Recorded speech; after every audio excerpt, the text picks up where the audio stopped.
உங்கள் CBE super கிச்சன்லேருந்து நான் உங்கள் நம்ம வந்து இப்போ முட்டை கிரேவி எப்படி செய்கிறதுன்னு வாங்க வீடியோக்குள்ளே போய் பார்க்கலாம். அதுக்கு தேவையான பொருட்கள்: மீடியம் சைஸ் தக்காளி 3, மீடியம் சைஸ் வெங்காயம் 3, பெரிய வெங்காயம், கருவேப்பிலை தேவையான அளவு, உப்பு, மிளகாய்த்தூள், மல்லித்தூள், மஞ்சத்தூள், ஜீரகப்பொடி, கரம் மசாலா, மட்டன் மசாலா, இஞ்சி பூண்டு பேஸ்ட்டு, சிறிதளவு கொத்தமல்லி, 2 பச்சை மிளகாய், அதுக்கப்புறம் வெங்காயம் 1 தனியாக வந்துட்டு ஒரு 2 பெரிய சைஸ் மீடியம் சைஸ் வெங்காயம் வந்து ஒரு 2 இந்த மாதிரி எல்லாம் பொடுசாக கட் பண்ணி வச்சுக்கணும். அதுக்கப்புறம் முட்டை 5 முட்டை. எங்கள் வீட்டில் வந்து நாங்கள் 5 பேர் இருக்குன்றதால நாங்கள் 5 முட்டை எடுத்துருக்கோம். வாங்க வீடியோக்குள்ளே போய் பார்க்கலாம். வாங்க. நம்ம வந்து அடுப்பில் ஒரு பாத்திரம் வச்சுக்கிறோம். அதில் வந்து நம்ம தேவையான அளவு எண்ணெய் ஊற்றிக்கணும். எண்ணெய் நல்லா காஞ்சிச்சிங்க ஃப்ரெண்ட்ஸ். இதுக்கப்புறம் வந்துட்டு நம்ம வந்து வெங்காயம் சேர்த்துக்க போகிறோம்.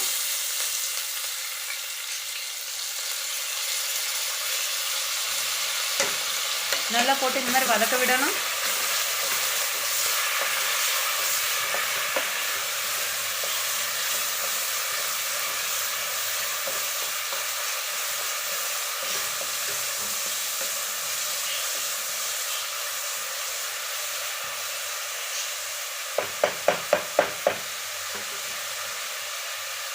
வெங்காயம் வந்து நல்லா பொன்னிறமாகிற வரையிலையும் நம்ம நல்லா வதக்கிட்டே இருக்கணும் ஃப்ரெண்ட்ஸ்.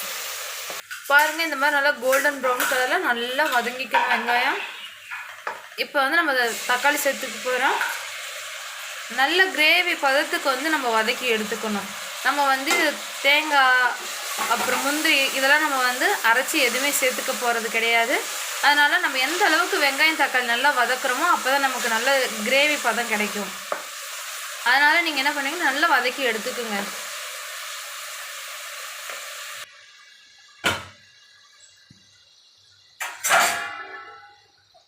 வந்து நம்ம மஞ்சத்தூள் ஆட் பண்ணிக்கிறோம்.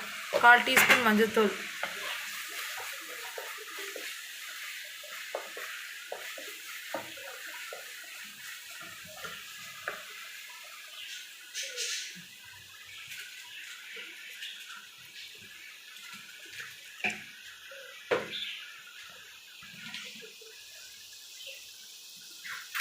பொடி 1/2 டேபிள் ஸ்பூன்.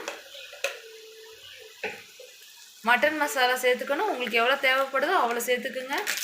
எங்களுக்கு தேவையான அளவு நாங்கள் சேர்த்துருக்கோம். இந்த கிரேவி வந்து பார்த்திங்கன்னா நாங்கள் 5 பேர்த்துக்கு செய்கிறோம்.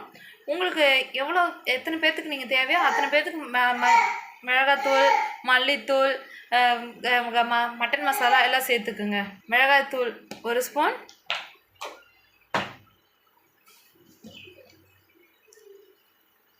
மல்லித்தூள் 2-3 ஸ்பூன். ஒவ்வொருத்தங்க காரம் சாப்பிட்றவங்க இருப்பீங்க பார்த்தீங்களா, அவங்களுக்கு ஏற்ற மாதிரி நீங்கள் சேர்த்துக்கலாம். நல்லா இருக்கும் இந்த கிரேவி. உப்பு தேவையான அளவு. இதெல்லாம் போட்டு நல்லா வதக்கிக்கணும். பச்சை வாசம் போகிற வரையும் நல்லா வதக்கிக்கோங்க.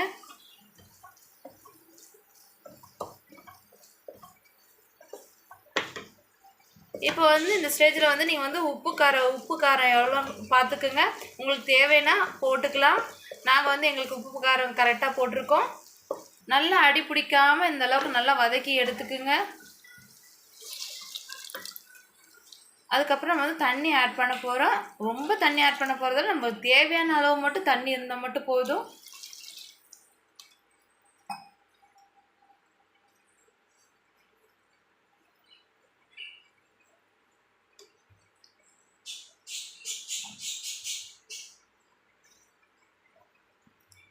இந்த மாதிரி தண்ணி ஆட் பண்ணிவிட்டு நல்லா கலந்து விட்டுக்குங்க. இப்போ வந்து நம்ம எல்லாம் கலந்து விட்டுதாச்சு. நல்லா இது வந்து நல்லா விட்டுக்கலாம். இந்த மாதிரி நம்ம ஆம்லேட் மாதிரி போட்டு எடுத்துக்கிட்டு நம்ம வந்து இது குழம்புக்குள்ளே ஒன்றா போட்டு எடுக்கணும்.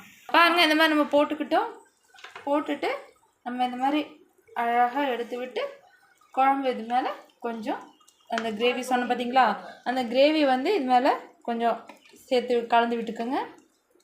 பாருங்கள், நம்ம 2 போட்டு எடுத்துக்கிட்டோம். இது மாதிரி நம்ம ஒவ்வொரு முட்டையாக போட்டு எடுத்துக்கலாம். பாருங்கள், இப்போ வந்து பார்த்திங்கன்னா கிரேவி ரெடி ஆகிடுச்சு. நம்ம வந்து லேசாக இந்த மாதிரி அழகாக கொத்தமல்லி தலையை தூவி விட்டுக்கணும். எங்களுக்கு தேவையான முட்டை வந்து நாங்கள் 5 பேர் இருந்தாலும் நாங்கள் 5 பேர் சேர்த்துருக்கோம். உங்களுக்கு தேவையான அளவு முட்டை, காரம், உப்பு எல்லாம் சேர்த்துக்குங்க. வாங்க நம்ம சேவ் பண்ணலாம். பாருங்கள், நம்ம டேஸ்டியான சுவையான முட்டை கிரேவி ரெடி. வாங்க சாப்பிடலாம். நம்ம சேனலை பார்க்காதவங்க பாருங்கள், ஷேர் பண்ணாதவங்க ஷேர் பண்ணுங்கள், லைக் பண்ணாதவங்க லைக் பண்ணுங்கள், கமெண்ட் பண்ணாதவங்க கமெண்ட் பண்ணுங்கள். தயவுசெய்து சப்ஸ்கிரைப் பண்ணுங்கள். நம்ம சேனலை லைக் பண்ணுங்கள், ஷேர் பண்ணுங்கள், கமெண்ட் பண்ணுங்கள், சப்ஸ்கிரைப் பண்ணுங்கள். கூடவே பெல் பட்டன் அழுத்துங்க. வாங்க சாப்பிடலாம்.